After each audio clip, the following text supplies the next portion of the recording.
Hello everyone, welcome back to another episode of our entitled people.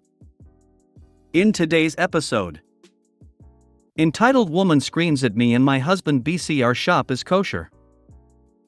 Sister-in-law is $300,000 in debt but that's not her fault. Saying no never felt so good. Before we get started, make sure to subscribe so you will never miss a video. So let's get started. Entitled woman screams at me and my husband BC our shop is kosher.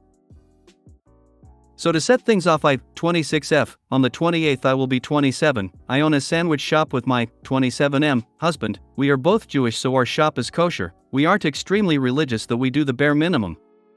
This story happened a few days ago and I just can't believe it happened.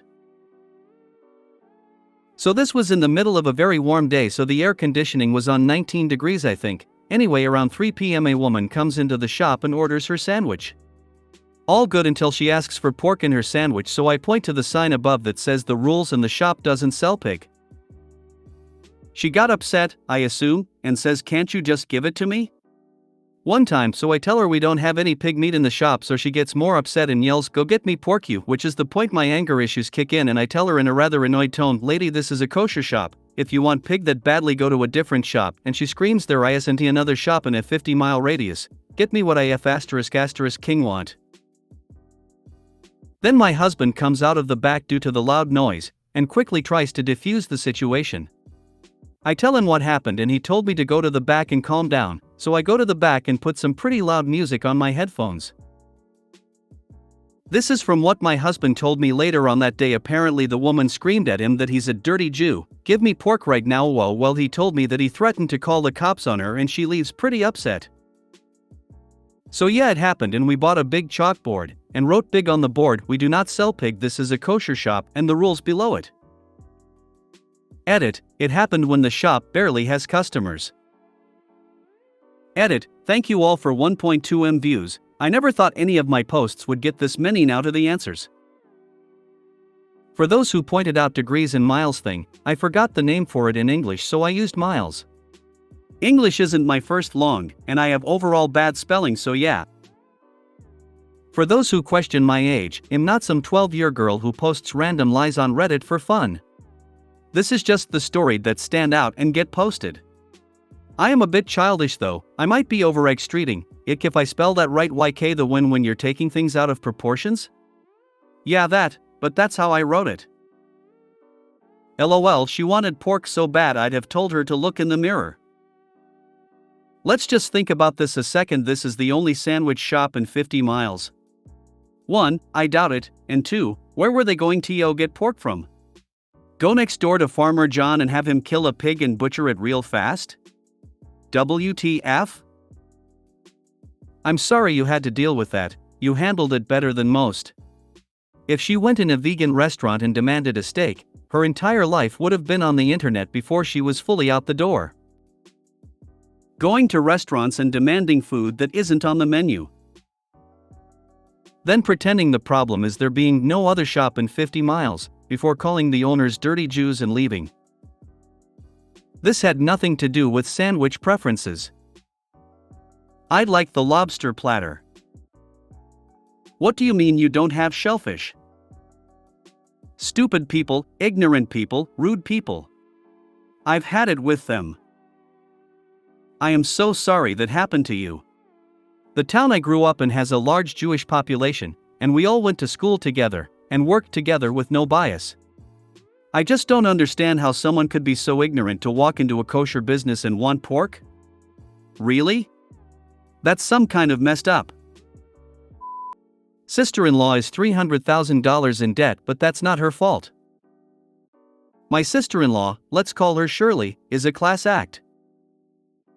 She has basically been taking out credit cards as well as loans from banks, friends, and family since she turned 16 because, in her words, she didn't want to be a poor, low-class loser like her parents.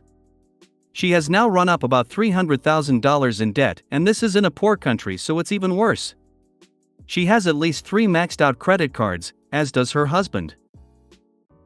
They have even used their daughter's name and ID number to take out more cards, I'm not sure how many. She has borrowed untold thousands from her loser parents as well as from other family members whom she has criticized endlessly for being low-class in private. She borrowed several thousand from my husband several years ago, but he stayed on her to pay him back, though it took a few years. When he gave her the loan, she had said it was to pay off her house. She has a 5-bedroom villa in a very nice area of a nice city. Instead, she put down payments on 2 brand new cars, even though both of her older ones were relatively new and working fine. Her daughter attends an exclusive private school and always has the latest tech. They go on beach trips a few times a year. Her philosophy is, pay the creditors off just a bit by borrowing money from friends and relatives, who are easier to put off, than die in massive debt. She thinks she's a genius, that no one else can manage money like her, and she has poked fun at how my husband and I prefer low-key living as opposed to having all the newest, flashiest things. But here's what makes her a truly terrible person: she basically bled her parents, especially her mom, dry. Her parents, my in-laws, own their own home. They're not rich, but their pensions cover most of their needs and my husband helps them out as well. My MIL found out she had cancer a few years ago. My husband wanted all 3 kids to pitch in and take her to the capital for treatment and set her up in an Airbnb while she recovered. Shirley refused to contribute, saying the state-run medical system was fine. Her husband is a doctor there and he'd oversee things, she said. My husband was enraged, but his mom agreed to it, so not much he could do. After a grueling year, my MIL was cancer-free. Shirley's husband did periodic checkups, occasionally sent her for labs. She remained in remission. Then a year later, she began complaining of a pain in her back. Shirley and her husband brushed it off for months, saying she just needed to rest more. Then one day, my MIL couldn't move her legs. After being rushed to the local hospital, the doctors found she had a massive tumor in her spine that had essentially broken her back.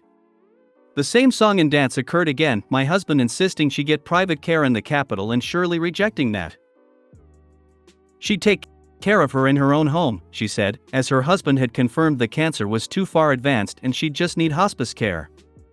Again, enraged husband, but MIL agreed. They could hire a team of nurses, Shirley said. But could my husband pay for that because Shirley can't right now? She'll pay him back? So my MIL went into hospice care at Shirley's house. We were there as much as we could be, but we had a baby and lived far away. Once while we're there, my MIL pulls my husband aside and tells him she's scared because Shirley has been pressuring her to sign some documents and the painkillers were fogging up her brain and she didn't understand. Shirley told us they were just power of attorney docs to allow her to make emergency decisions. We were uncomfortable, but since MIL was living there and Shirley's husband is a doctor, we thought it would be okay. Then my MIL passed. The day of the funeral came and Shirley and her family were nowhere to be found. We called and called, no answer.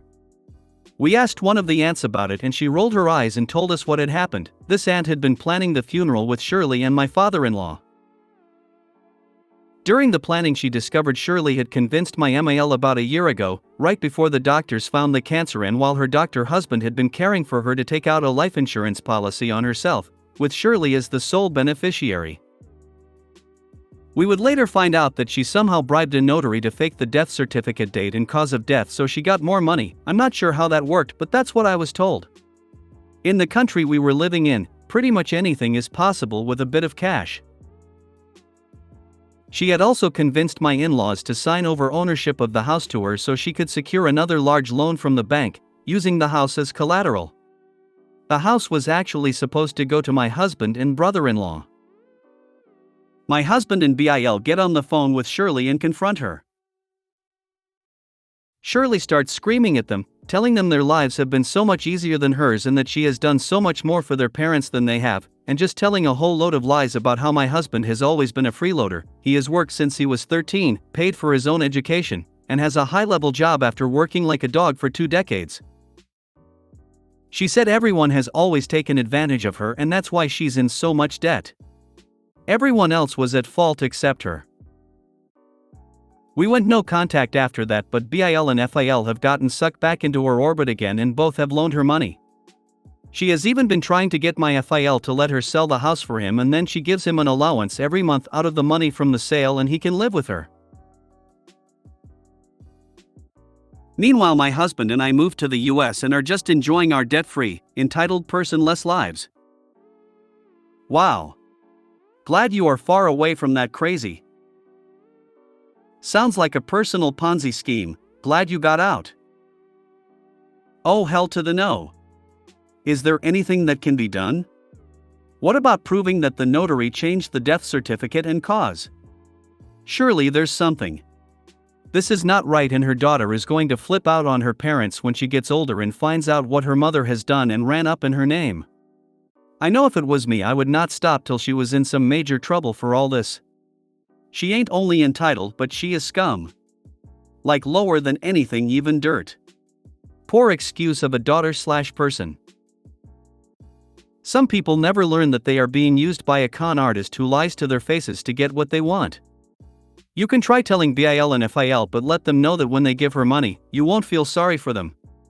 Also, if FIL is dumb enough to sell his house and let her have the profits, and she basically tells him he is on his own, since she will probably treat him like crap if he lives with her, if she allows that. Then he made his bed by being a dumbass, you feel sorry for him, but it was his decision, and he didn't listen to you. So, like they say, not your monkeys, not your circus. Saying no never felt so good.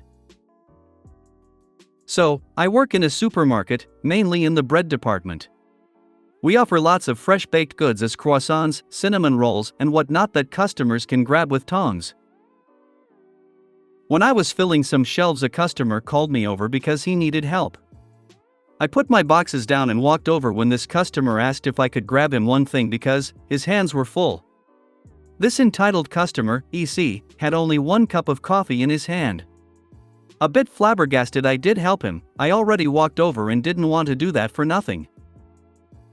But all the while I thought, I'm going to do this only once for him.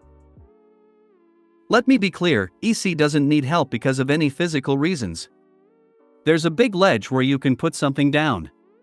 He's in his early 60s and had a good business that he sold so he could retire early. Now he fills his mornings coming to the store and drinks 3 cups of complimentary coffee and reads the newspaper, which he puts back in the rack once he's done. Instead of, buying it. My boss told him that he has to buy something. That's his only reason he buys a pastry what costs him around 87 cents. EC acts like he ships gold nuggets, instead of us whose shit stinks. A few weeks later, EC comes back, during peak hours. Here is our conversation. EC, can you help me?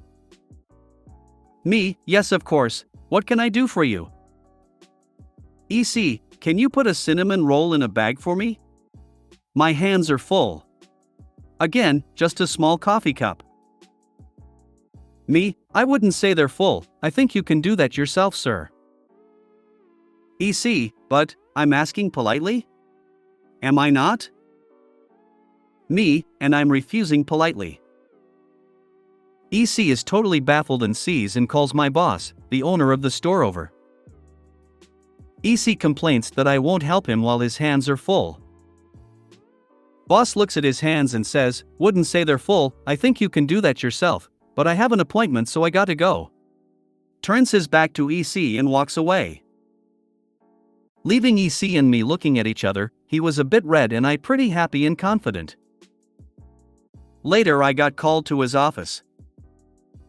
Boss, that situation with EC, F***CK that guy.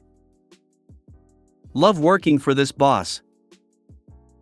So happy you have a good boss. Seems to be rare nowadays. If I tell you all the stories about this absolute legend, you'll think it's a mythological creature. Try grabbing his coffee and telling him, now your hands are free. Didn't mention it, but there is a perfect place to put it down. If you made it to the end of the video, thanks for watching. Don't forget to like, subscribe and share, and we will see you in the next video.